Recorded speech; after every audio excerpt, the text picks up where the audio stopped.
자, 질문 받겠습니다. 네, 네, 박수로 맞으세요. 네, 네,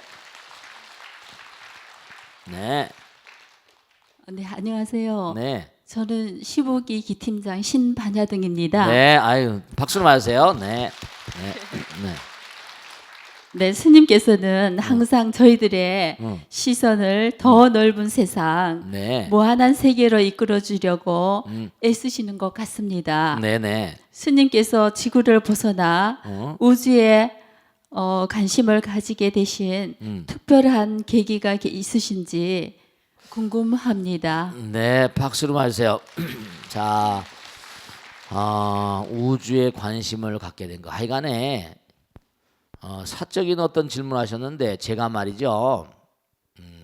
이것도 팔자지, 팔자라면 지금은 이제 나이가 들어서 피부가 이제 뭐 지금도 피부가 곱긴 하지만 말이죠, 이렇게. 그런데 어렸을 때는 얼굴이 하얗잖아요. 근데 참 이상한 게 있어. 지금 어떤 분이 그 이 벚꽃 대통을 보고도 저 스님 얼굴에 칠성점 있네. 우리 법당으로 그 인터넷에도 올라오고 편지도 왔더라고요. 얼굴이 하얀데 어렸을 때 말이죠. 얼굴에 지금도 여기 카메라로 비치면 이게 선명히 나타납니다. 근데 어렸을 때 얼굴에 칠성점이 쌍북두라고 그래가지고 칠성이 2개 있어 이렇게. 북두칠성이. 제가 봐도 어렸을 때 내가 봐도 이상하잖아요. 그러니까 우리 할아버지가 참 이상한 놈이다. 저 놈이 참 이상한 놈이다. 얼굴에 저렇게 북두칠성을 달고 나왔지. 그러니까 저도 하늘에 밤에 말이죠. 북두칠성을 보면 컴이 나오면서 어떻게 저 별하고 내 얼굴에 있는 북두칠성이 이게 무슨 인연일까? 그러는 그 어렸을 때 초등학교 다닐 때부터 하늘을 많이 바라보게 됐어요. 실제로. 그리고 제가 이제 예전에 신문사를 다니는데 신문사 다닐 때 그때 뭘 해가지고 지금도 오늘의 운세 그런 신문에 나오지 어느 신문이나 그땐 그런 게 안 나왔었는데 그게 이제 그 당시에 초창기에 제가 있을 때 그런 걸 신문마다 시작했었어요. 오늘의 운세 같은 걸 이제 제가 원고도 받아오고 이제 만나기도 하고 또 뭐 상당히 유명했던 사람이 신문에 날 정도였으니까. 근데 이제 여러 가지 얘기를 하면서 그 사람하고 이제 역 같은데 말이죠. 그 박통한 사람이니까 나름대로 사계 이름 있는 사람이니까 무슨 역학회 회장인가 그랬어. 나이는 꽤 드셨는데 얘기를 하고 하는데 말이죠. 가만히 날 보는데 물어봤죠. 이런 건 어떻게 되냐더니 가만히 날 보시더니 손바닥을 보재요. 이분이 또 손금을 잘 봐. 손금이 좀 웃기는 거지만. 근데 사실은 저도 몰랐었어요. 손금에 뭐가 있는지 어떻게 알아. 근데 이분이 딱 보더니 뭔가 하니 아유 날 보러 뭔가 하니 이 기자는 기자할 팔자가 아니래요. 그러면서 나한테 한 얘기가 뭐라고 하는 거 아니? 소리로 사람을 많이 뭔고 하니 울릴 사람이라는 거야. 근데 이분이 하신 말씀이 진짜인지 뭔지 이름은 실명은 안 되겠는데 자기가 유명 인사를 많이 만난 거죠. 근데 암흑에 굉장히 유명한 가수였었어요. 우리 한국에 갔는데 그 사람의 손바닥에는 쪽 떨어진 별이 있는데 스님은 원판별이 있다는 거야. 그래서 볼펜으로 하나 그려보니까 진짜로 손바닥에 큰 왕별이 있더라니까. 그래서 나는 이게 별이 왜 그래서 이게 웃기네. 저도 몰랐던 거죠. 30년을 몰랐으니까. 그러면서 스님은 소리로 많은 사람들에게 영향력을 행사할 그땐 이 기자지. 기자는 이거 기자 뭐 오래 못하겠다고. 그러더니 그게 아닌 게 아니라 도망 다니다가 산중에 들어가가지고 이렇게 가는 걸 보면 그 사람이 얘기한 게 빈말이 아닌 것 같아요. 그 하늘에 대해서 관심을 갖게 된 게 정말 어렸을 때부터 하늘 전체 물리학에 대한 거, 뭐 우주에 대한 거, UFO에 대한 거, 그다가 딱 산에 들어가서 경전을 보다 보니까 너무 놀란 거예요. 전 천주교 신자 있었잖아요.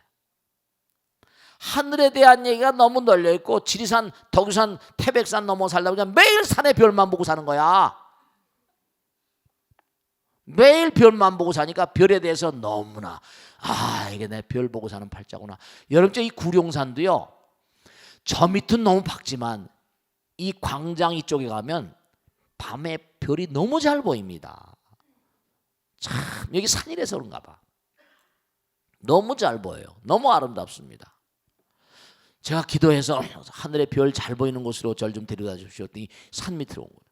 그래가지고 제가 별에 대한 책, 하여간에 경전의 모든 이 세속에 있는 모든 책들이 전부 다 백천일 화엄대라 화엄경이나 법화경 같은 게 다 우리 불교 뭐죠? 우주적인 지옥, 아기, 축생, 아수라, 인간, 천상, 성문, 연각, 보살, 불 그러잖아요.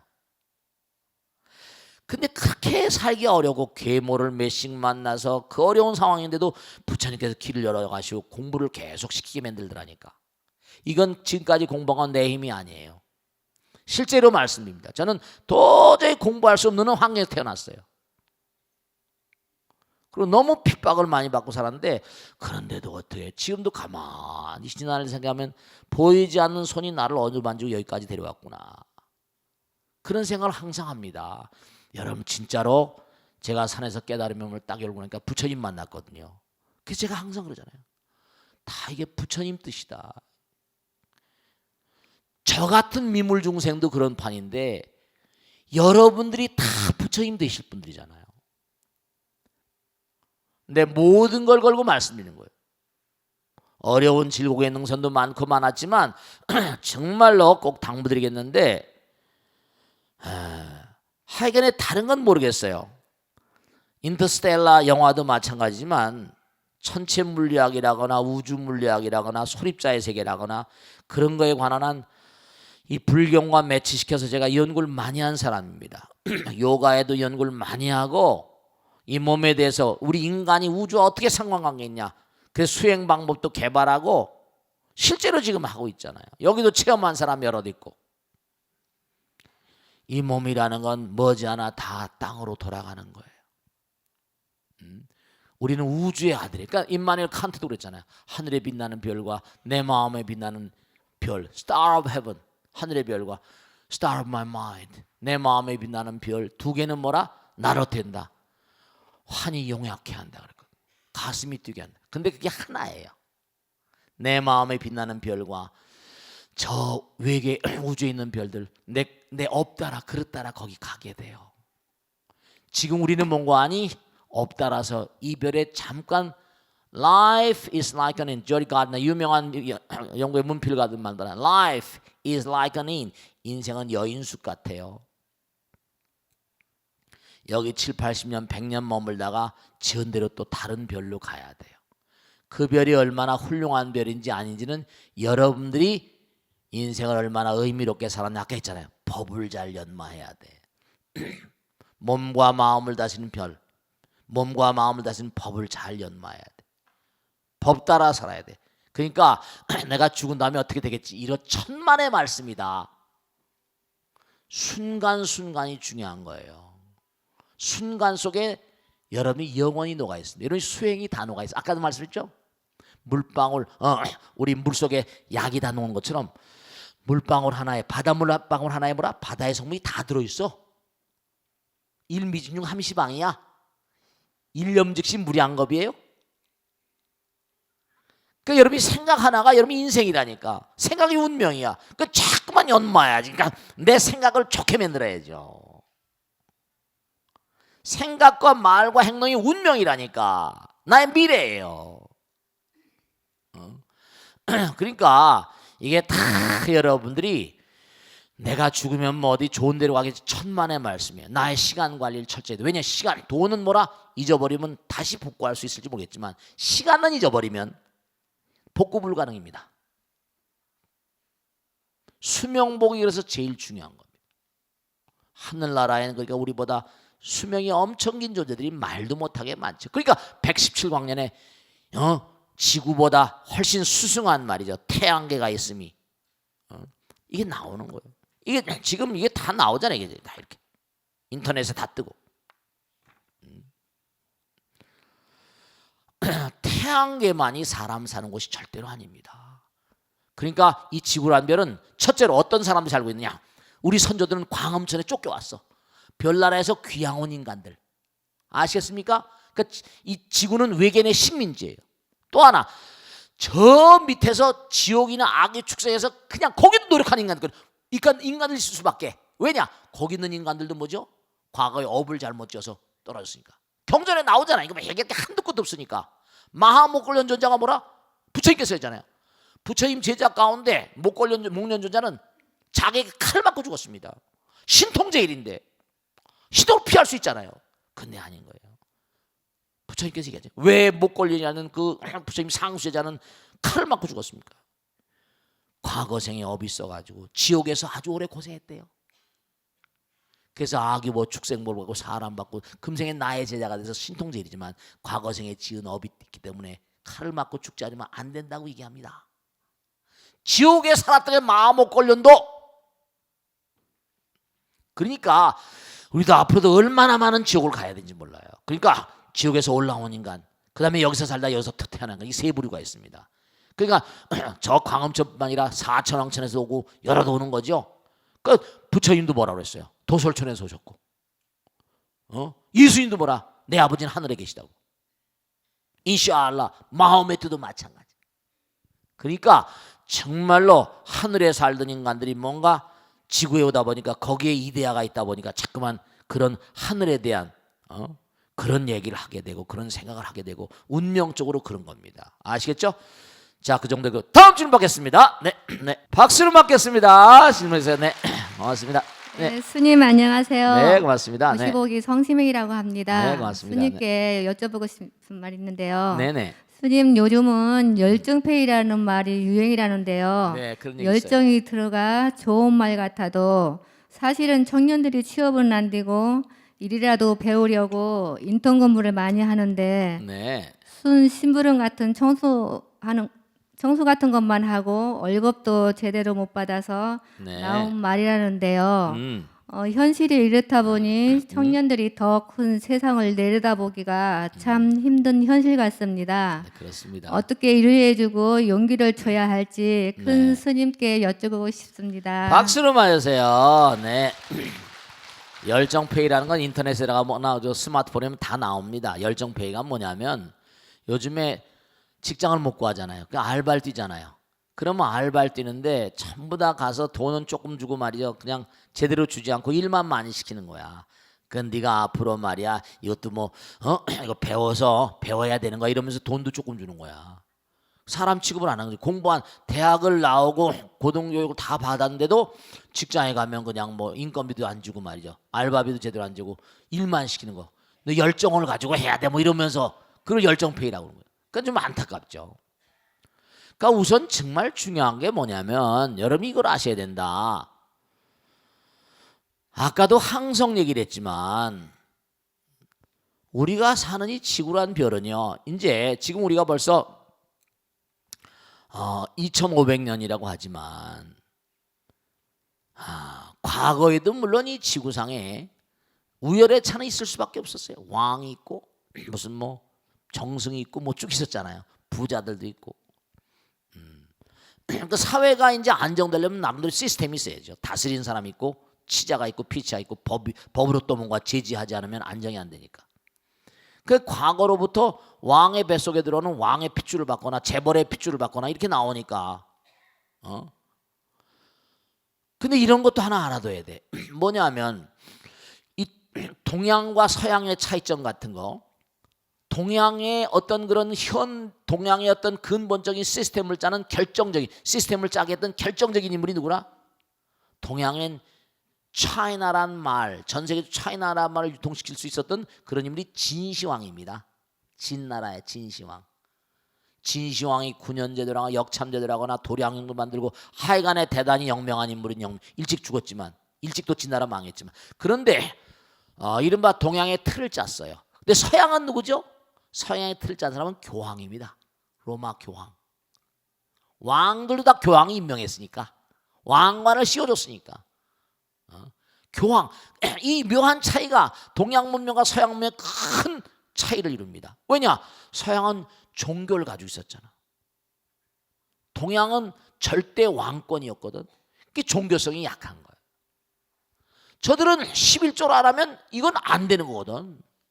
부자고 뭐고 뭐 전부 다. 왕도 말 안 들으면 너 판문이야. 그러면 왕을 내려와야 돼. 그렇구나. 미국에 있는 친구들이 결국 뭐라 많이 교회 갖다 내고 교회에 있는 신부들은 또 장가 안 가니까 자기들이 아무리 사회사역을 채운다 하더라도 사회복지라거나 이런 데 기여를 할 수밖에. 기독교 같은 것도 마찬가지. 동양에 그런 종교가 설 자리가 없었다니까. 유교라는 건 전부 다 공자님도 어떤 분이야? 공자님도 나라 통치를 위한 자기들은 벼슬아치 하려고 그 공부하셨던 분이거든. 서가모니 부처님 같으신 분이 동양에서 인도에서 이렇게 오셨지만 말이죠. 그러나 동양의 틀을 세운 사람, 정치의 틀을 세운 사람은 진시황으로 칩니다. 그런데 중요한 사실은 쭉 내려다 보니까 어떻게 되는 거 아니?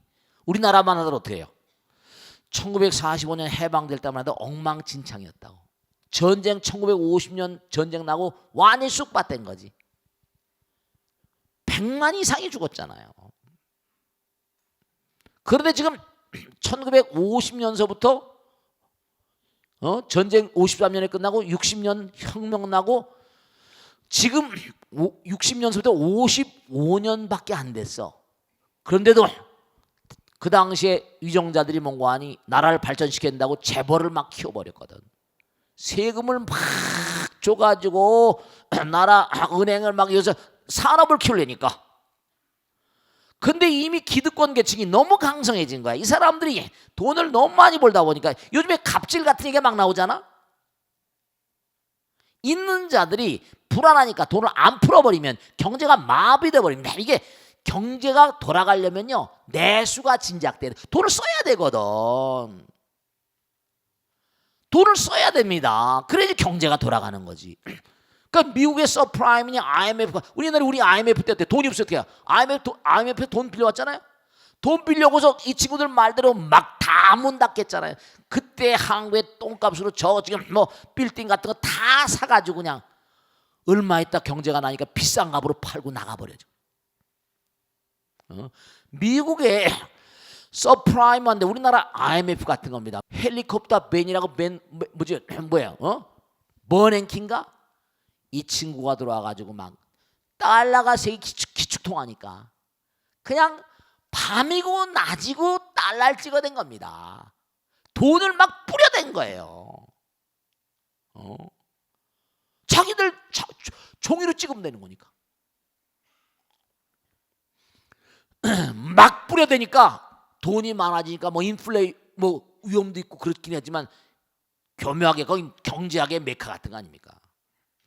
밀당을 해가면서 양적 완화라고 그러잖아요.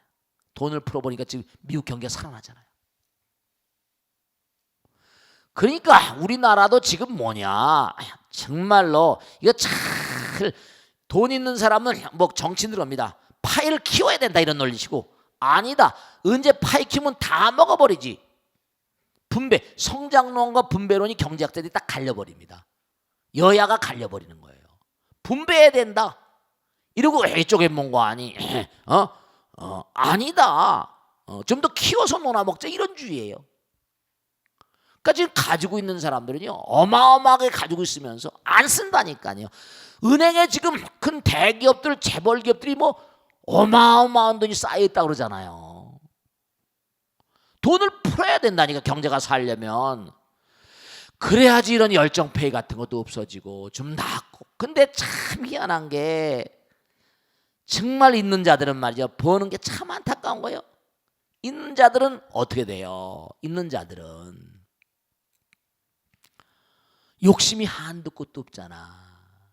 나눠 먹을 생각을 안 하거든. 지금 60년서부터 55년 사이에 지금 여기까지 왔는데 물론 많이 낮았어요. 근데 중요한 사실은 가지고 있는 자들이 풀려고 하지 않습니다. 불안하니까. 그게 우리 경제의 어떤 그런 어려움의 가장 핵심입니다. 전 세계적으로 나쁘니까. 근데 이걸 뭔가 위정자들이나 이런 획기적인 뭐 정책을 쓴제 가지고 할 텐데 우리나라 물론 경제 규모가 작습니다. 그러나 중요한 건 슬길도모 해가지고 정말 있는 사람들이 그러니까 계속 갑질이라는 얘기가 나오잖아. 가능한 한 뭔가 가능한 한 뭐죠? 돈 조금 주고 노동력 착취하려고 그러고 젊은 애들 말이죠. 젊은 애들 그냥 열정 페인 이런 말이나 나오게 하고 말이죠. 그 지금은 너무 답답한 거야. 그런데도 뭐냐면요 분명한 사실은 나라의 10%가 90%를 가지고 있거든요. 1%가 99%를 가지고 있고 있는 사람들은요. 지난번에 그런 거 들어봤잖아. 저 뭐 백화점에서 말이지 뭐 갑질 여자라든가 난리치고 하는 여자 있었잖아. 그런 여자들도 있고 있는 인간들은 있는데 참 안타까운 거예요. 그게 막 그 땅콩 회양이 다 그런 거예요. 그렇게 되다 보니까 어떻게 되는 거 아니? 전부가 다 윗사람서부터 뭔가 하니 전부 다 자기 챙기기 바쁘니까 세월호 사건 같은 게 나는 거예요. 나만 잘 살면 되지. 나만 피하면 되지. 이게 다 전부 다 실처럼 꿰어 있는 것들입니다. 나만 살면 되지. 전체성이 깨져버리는 거예요. 대통령이 혼자 아무리 뛰어도 소용없다니까. 참 안타까운 게 한두 가지가 아니에요. 그래서 제가 얘기하잖아요. 이런 시대는 뭐냐. 이제 이미 기득권 계층이 탄탄해졌습니다. 우리나라도. 이미 가진 자들은요. 정말 탄탄하게 가지고 있어요. 이게 안 푼다고요. 잘. 미국 사람들은 뭐라고 말하면 중국을 보고 말이죠. 중국을 보고 저거 저렇게 자꾸만 가다 부정부패가 많아가지고 중국은 역사적으로 중국 정치학에 보면 중국은 과거에 역사적으로 환관과 정치인들의 부패가 극심했던 나라입니다. 환관들 아시죠? 황제를 막 죽입니다. 환관들이 참 중국 영화 보면 환관 얘기 많이 나오지.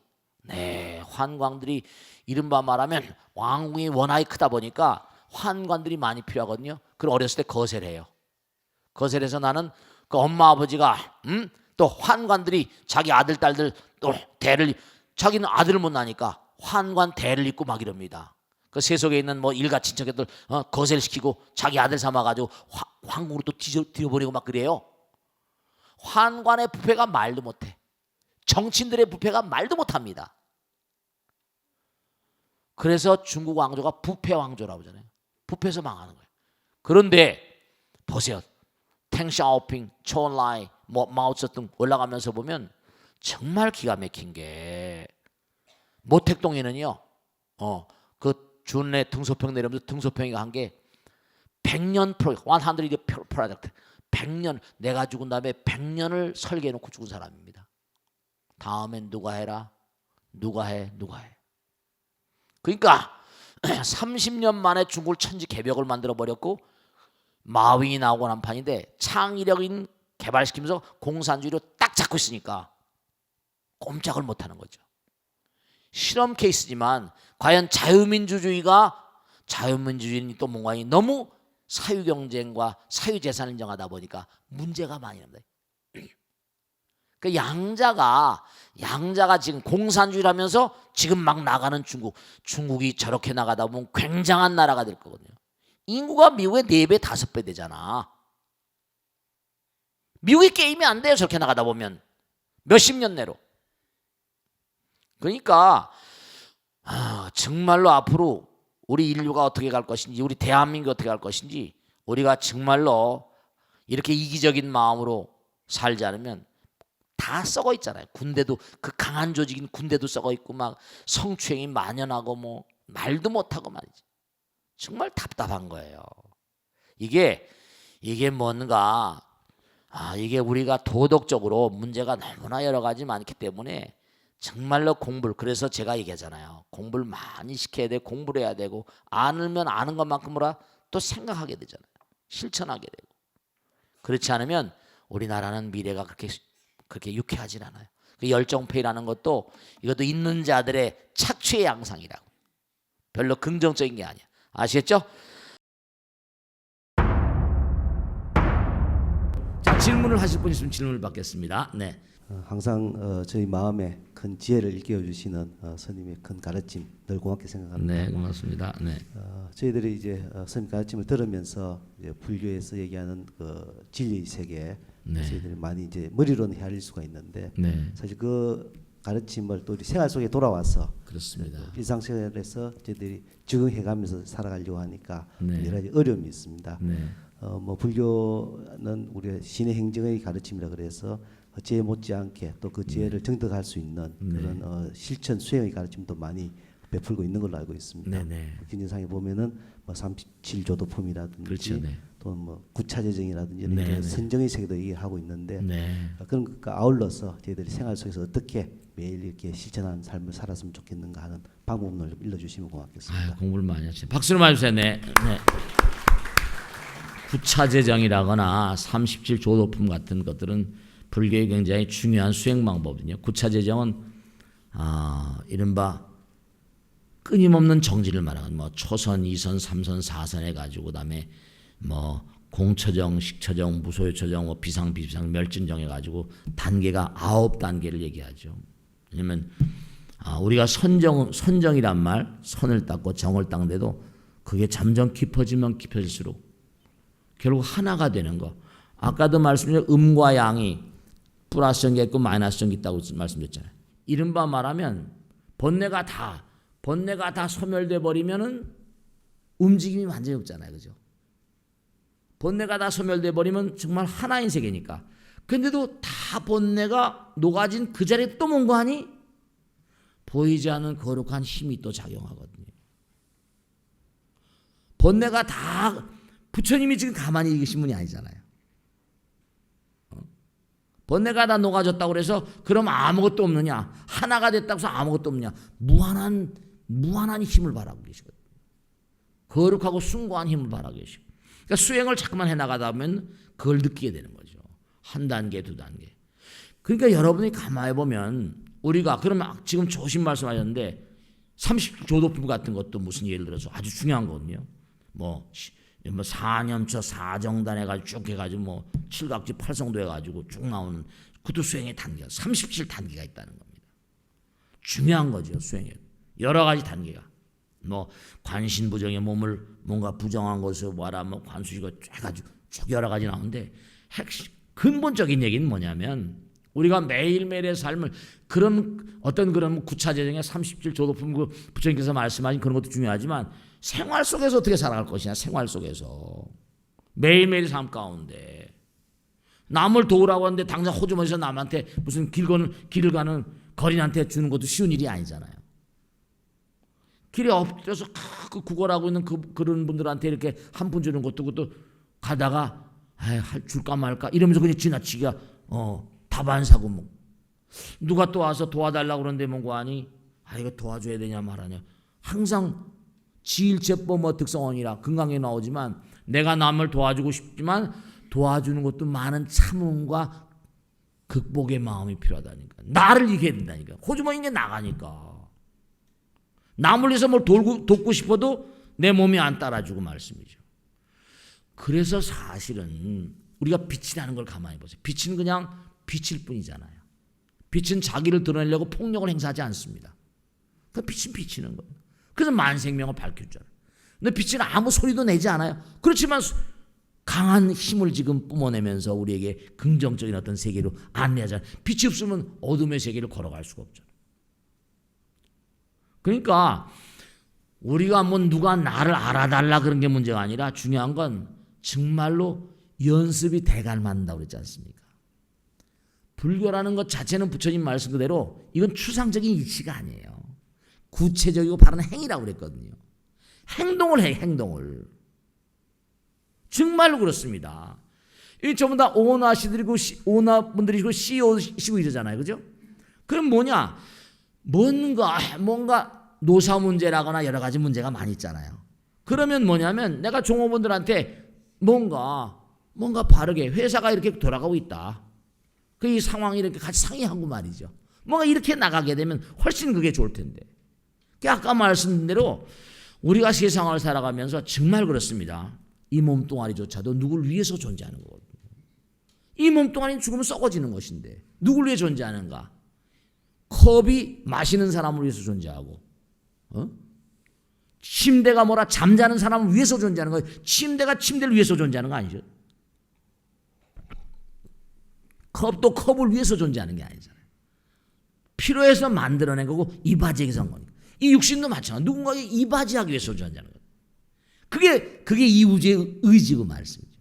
이 몸뚱아리 썩으면 그만이에요. 돈을 아무리 많이 벌어가지고 주면 그냥 놔도 갈 텐데 아들 딸들한테 물려주는 게 좋겠냔 말이죠.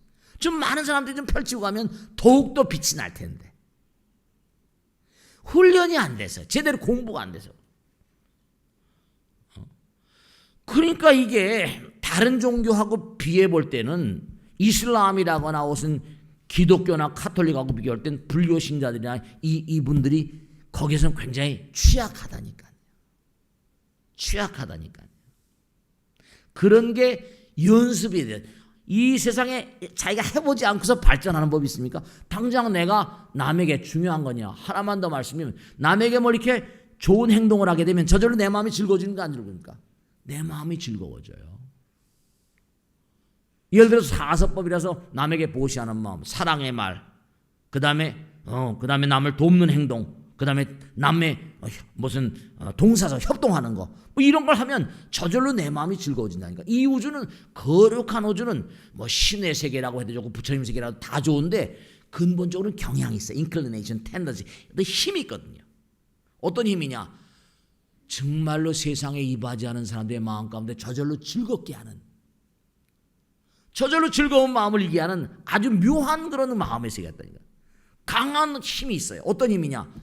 이 세상에 이바지하는 사람들을 옹하고 강한 힘을 밀어제끼게 하는 그런 어떤 힘이 작용한다.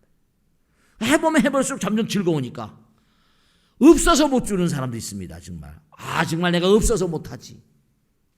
진짜 그런 분들 봤어요. 제가 정말 이 사람은 정말 뭐 다 벗어주고 말이죠. 근데 즐겁게 사는 거예요. 그러니까 우리가 삶을 도모하면서 항상 생각했던 게 어떻게 하면 우리가 세상을 살아가는 과정 가운데서 정말로 의미롭게 살 수 있을 것인가 하면 부처님 말씀대로 너희들은 이 땅에 무엇을 위해서 이바지하기 위해서 존재한다. 그런 생각을 가지고 항상 내 말과 생각과 행동 가운데 하나가 되려는 의지를 가지고 자꾸만 연습을 해봐야 된다. 아는 것하고 실천은 전혀 별개 문제니까. 아는 것하고 실천은 전혀 별개 문제입니다. 아무것도 몰라도 마음 가운데 베풀고자 하는 의지를 가진 사람들이 있다니까요. 그런 분들이 계세요. 많이 알면 또 뭘 하겠어요. 이미 다 알고 있는 거니까 그래서 자꾸만 하다 보면 저절로 마음 가운데 그런 마음이 나오고 사랑의 마음이 나오고 우리가 수행이라는 것도 그러니까 결국 뭐냐면 초선천, 이선천, 삼선천, 사선천 점가서 견성을 했다거나 성불의 경계를 확실히 깨달은 자들의 오도송 같은 거, 큰 스님들의 오도송을 보면 전부 다 빛과 관계가 있습니다. 광명과 관계가 있습니다. 빛의 세계를 체험하는 거예요. 찬연한 빛의 세계를 체험. 그러니까 무량광이라고 말해요. 극락이라는 세계도 무량광이라고 말해요. 무량수라고 얘기하고. 그러니까 점점 빛의 세계로 나가는 거예요. 양자의 세계로 나가는 거예요. 점점 밝음의 세계로 가는 거예요. 끌어들이려고 하면 점점 사람이 어두워집니다. 아시겠죠? 그죠? 뭐 실천을 통해서 행을 하나라도 해보는 가운데서 잠깐 밝음의 마음으로 간다. 아시겠죠? 그죠? 자, 여중대교 다음 질문 받겠습니다. 네, 박수 맞으세요. 네, 마이크 드리세요. 네. 자, 네. 예, 손님, 저는 최근 일본의 그 자위권 승인에 대해 박근혜 대통령님과 시진핑 중국 국가주석이 집단 자위권 승인 등 재무장 움직임에 대해 자국어 지지도 받도 못하면서 그런 걸 하는 걸 지향한다. 네. 이렇게 강도 높은 비판을 쏟아내고 있습니다. 네. 또한 일본의 과거사 왜곡과 더불어 우경화 현상에 대해서도 네. 우려 말들이 많은데요. 네. 혹시라도 일본이 주변국을 끌어들여 힘든 그런 상황을 연출하지 않을까 하는 우려도 생깁니다. 사실 일본에서 들려오는 소식을 들으면 꼭 기후만은 아닌 것 같은데요. 스님께서는 일본의 이런 결정에 대해서 어떻게 생각하시는지 궁금합니다. 네, 박수로 맞으세요. 네. 자, 요즘에 뭐 일본의 아베란 수상이 쓴 다음에 한국하고 자꾸만 사이가 경화되고 해서 여러분도 뭐 안타깝게 생각하시죠? 저도 뭐 정치라거나 국제 정세를 잘은 모릅니다만 이렇게 보면 아베라는 사람이 뭐 집단 자위권이 뭐 신문에 계속 보도되지 않습니까? 근데 아베라는 사람 자체를 가만히 보면 또 그다음에 일본이라는 나라를 보면 제가 우선 그 아베라는 분보다 영국의 그 저 뭡니까 외교 뭐랄까 대사관에서 근무하시는 분인데 우리 업당에 그분 나오신 분이세요. 근데 이분이 영국에 쭉 근무하면서 영국 사람들하고 이렇게 이제 관계를 맺고 이렇게 이분이 옛날에 또 일본에도 이렇게 대사관에 있고 그러셨대요. 외교관입니다. 근데 한 번은 그러시더라고요. 영국 사람들하고 일본 사람들하고 대체로 영국 사람 우리 젠틀맨이란 말 많이 써요. 젠틀맨. 그 젠틀맨이라는 게 좀 우리가 이제 훌륭한 신사의 대명사 아닙니까? 일본 사람이랑 영국 사람이 참 국민성이 너무 비슷해요 이러더라고요. 그래서 어떤 점으로 그렇게 느끼세요? 했더니 섬나라 사람이라는 점이 참 묘하답니다. 섬나라. 일본에도 근무할 때 느꼈는데 영국에 가서 근무하다 보니까 참 묘한 걸 느끼겠더라고요. 성품이 비슷하대요. 국민성이. 그래서 이해가 잘 안 되는데 그건 젠틀맨 아닙니까? 근데 왜냐하면 원래 영국이란 나라도 해적이었잖아요. 노르만족, 저 바이킹의 후예들입니다. 전부 다 바이킹. 그러니까 바다를 무대로 살던 사람이니까 항상 뭐죠? 배를 타고 노략질하는 거예요. 이번에도 시진핑이란 중국의 주석이 와가지고 119 이른바 말하면 왜구란 말. 옛날에 중국도 마찬가지로 우리는 왜구란 말을 썼잖아요. 왜구. 우리 연안제 여기도 이게 원래 부산이란 도시가 일본이 옛날에 와가지고 무슨 뭐 부산포 해가지고 왜구들이 많이 살고 해적질하는 거죠. 일본도 많이.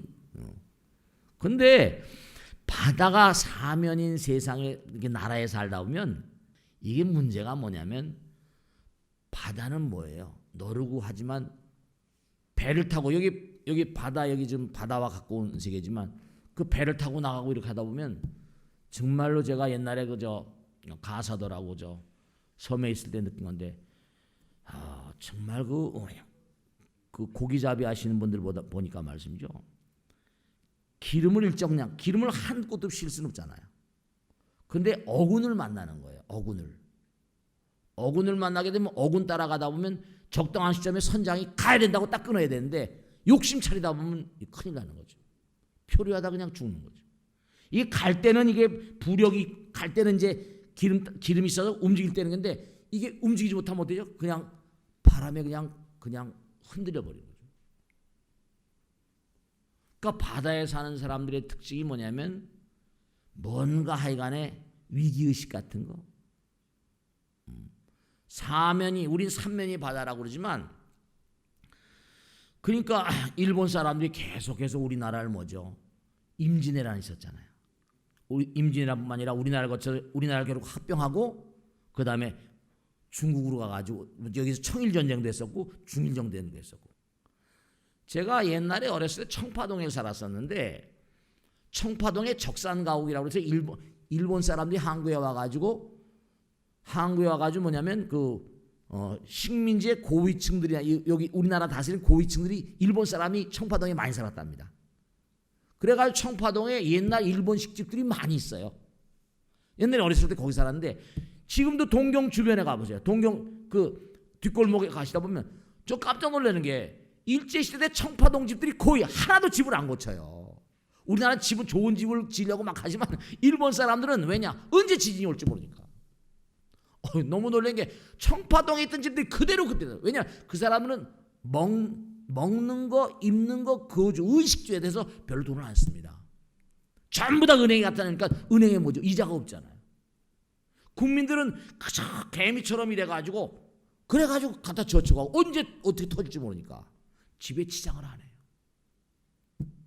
옷도 별로 좋은 거 아니었어요. 먹는 것도 대단히 작게 먹습니다. 이 사람들. 의식주에 대해서 항상 불안하거든요. 그러니까 치고 나가야 된다는 게 그들의 숙명 같은 겁니다. 그러니까 대동아 공영권 해가지고 항상 임진왜란 쳐들어왔었고 뭉쳐가지고 일본 주식회사라고 그러잖아요. 뭉치는 거 철저히 뭉치는 거죠. 그래가지고 요번에도 뭐 시진핑 중국 주석이 와가지고 임진왜란 때 거기 장군이 이순신 장군하고 같이 죽었다. 우린 뭐 친척처럼 왔다 갔다 하지 뭐. 명나라에서 몇만 명 보냈었잖아요. 여기 명나라에서. 그래가지고 그러니까 지금 이게 지금 문제가 일본이 지금 문제가 하나 있는 게 센카쿠 열도 아시죠? 뭐 다오이 가지고 센카쿠 열도가 원래는 뭐죠? 중국 땅이었는데 2차 대전 되면서 그걸 갖다 그 땅을 갖다가 중국의 카이로 선언인가 포츠담 선언인가 해가지고 중국에 돌려줘야 되는데 그걸 실효 지배하고 있잖아요. 그러니까 그게 이제 중국이 지금 커지고 있잖아요. 그러니까 중국은 일본에 대한 경계 의식이 있고 왜냐하면 청일 전쟁, 중일 전쟁 다 졌잖아요. 그리고 또 중국은 예전에 일본에 침탈당했던 그런 마음 가운데 아픔이 있잖아요. 남경에 난징에 가보면 남경에 기록이 있습니다. 그 기록관에 한번 들어가 보니까 30만 명을 학살했다는 게 기록 다 있거든요. 그 지금 살아있는 사람도 있으니까. 그러면 1945년 그때 지금 해봤자 한 몇 살 됐겠습니까? 7, 80살 다 기억하잖아요. 다 알고 있거든요. 중국이 처절히 유린당했으니까요. 그러니까 센카쿠 열도가 되면 중국이 일본을 공격하지 않을까. 그러니까 일본은 또 뭔가 아니 거기에 이게 뭔가 아니 전쟁할 수 있는 나라 헌법을 바꿔야 된다 뭐 이런 식으로 하니까 그런 식으로 가는 거죠. 그러니까 지금이 가만히 보면 옛날에 우리나라가 일본에 합병될 그 당시에 이른바 청나라 무슨 일본, 소련, 뭐 미국 이래가지고 좀 그 상황 비슷하다는 거 아닙니까? 근데 우리나라가 옛날 같진 않지만은 그러니까 일본도 지금 저게 적혀 나오는 거죠. 그러니까 중국도 지금 자꾸만 좀 외교는 잘 모르지만 가만히 보면 이게 역사는 우리가 한번 돌이켜 볼 필요가 있는 거니까. 그러니까 일본 자체도 우경화라고 굉장히 지금 뭔가 심각하게 가고 있는 건 분명한데 전체 다는 아닌 거지. 지금 반대하는 세력도 있고 하지만은 그런데 이게 이제 이른바 말하면 작은 일이 아닌 것 같은 게 분명한 것이 너무나 이게 외교적으로 교차돼 있잖아요. 중국은 지금 우리 한국을 잡으려고 그러고 일본은 뭐라 북한하고 하려고 그러고 또 미국하고 우리 관계가 긴밀한데 미국은 일본, 중국을 견제해야 되니까 그런 거 아니겠습니까? 그죠? 중국을 견제해야 되니까 그렇죠. 당연히 견제해야 되죠. 미국하고 중국하고 다 협조하지 않으면 안 되게 돼 거잖아요. 안 되게 돼 있습니다. 그런데도 불구하고 중국이 거대하게 커지고 있잖아요. 여러분 지금 다 알려주는 거지만 고르바초프 소련 정부가 쓰러지는데 뭐 CIA 작전이 주요했다니 아닌데 지금 나오고 있잖아요. 계속해서. 동양이란 사회하고 서양이란 사회가 가만히 한번 생각해 보세요. 서양이란 사회는 최근자 들어가지고 십자군 원정 때부터 십자군 원정이 되면 십자군 원정에서 이슬람에 지면서 교황권이 깨져버렸거든요. 교황 세력이 과거에 십자군 원정 이전에 생각해 보세요. 나라에서 전부 다 군대들을 모아서 교황의 명령으로 갔잖아요. 1000년 걸린 전쟁입니다. 그게 십자군 원정이.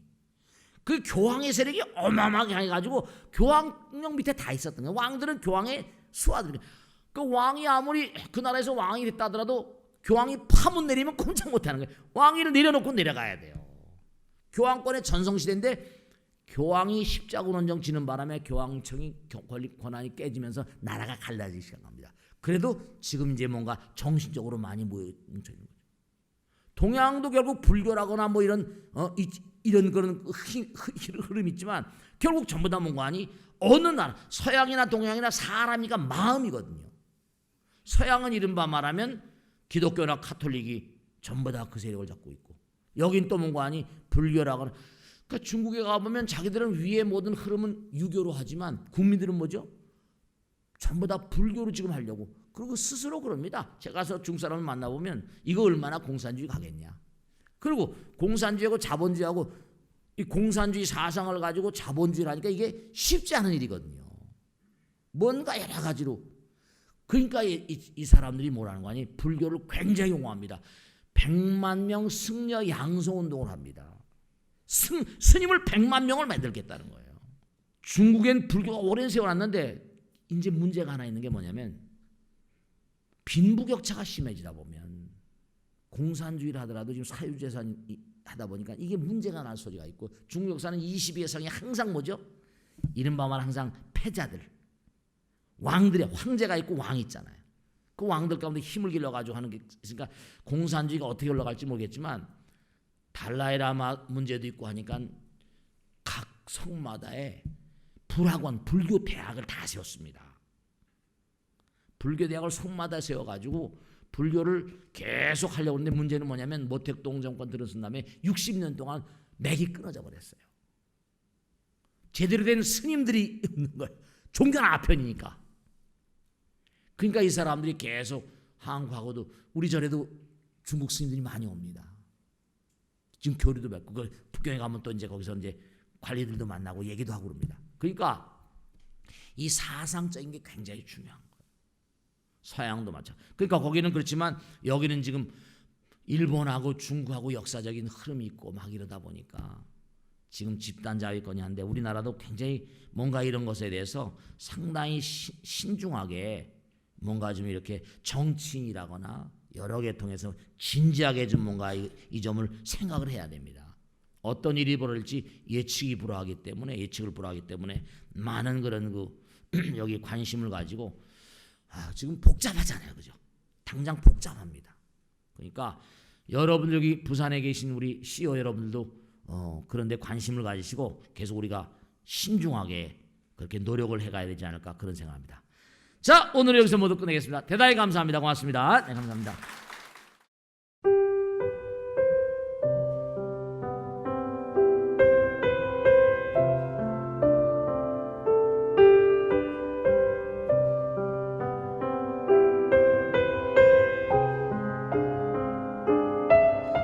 불자 여러분 안녕하십니까? 능인선언원장 지광입니다. 이 불교 방송은 정말로 불교의 보배입니다. 부처님의 거룩한 뜻이 무엇입니까? 부처님의 가르침을 세상에 퍼뜨린 거 아니겠습니까? 불교를 정말로 한 차원 업그레이드 시키고 한국 불자들의 신심을 한 차원 더 장양시키기 위해서는 여러 불자님들의 정말 도움이 필요합니다. 몸과 마음을 다해서 많은 불자님들 ARS 한 통에 이 불교 방송이 살아날 수 있습니다. 여러분의 관심과 그 다음에 편달이 한국 불교의 새로운 날 그리고 새로운 시대 새로운 차원으로의 도약으로 그렇게 우리 방송 불교를 그렇게 인도할 것이라고 확신합니다. 감사합니다. ARS에 많은 관심 부탁드립니다. 감사드립니다.